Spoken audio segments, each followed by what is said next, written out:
ভেনেজুয়েলার রাজনীতিতে এক নজিরবিহীন অধ্যায়। মাদক ও অস্ত্র চোরাচালানের অভিযোগে মার্কিন আদালতের মুখোমুখি হতে যাচ্ছেন দেশটির প্রেসিডেন্ট নিকোলাস মাদুরো এবং তার স্ত্রী সিলিয়া ফ্লোরেস।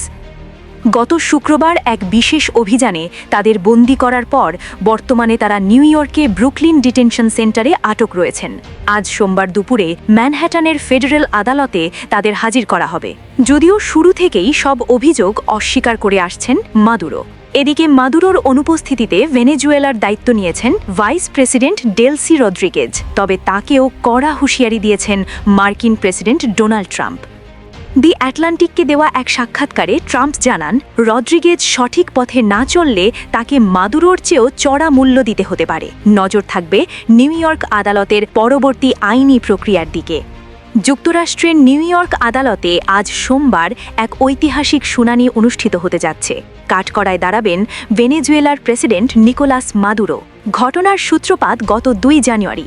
ভেনেজুয়েলায় এক ঝটিকা অভিযান চালিয়ে মাদুরো ও তার স্ত্রী সিলিয়া ফ্লোরেসকে আটক করে মার্কিন বাহিনী। এরপর তাদের উড়িয়ে নেওয়া হয় নিউ ইয়র্কে।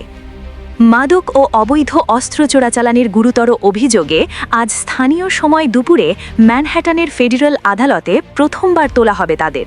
মাদুরো আটক হওয়ার পর ভেনেজুয়েলার অন্তর্বর্তীকালীন প্রেসিডেন্টের দায়িত্ব গ্রহণ করেছেন ডেলসি রদ্রিগেজ, কিন্তু পরিস্থিতি সেখানেও থমথমে। মার্কিন প্রেসিডেন্ট ডোনাল্ড ট্রাম্প স্পষ্ট জানিয়ে দিয়েছেন, মাদুরোর উত্তরসূরি যদি যুক্তরাষ্ট্রের সহযোগিতা না করেন তবে তাকেও কঠিন পরিণতির মুখোমুখি হতে হবে।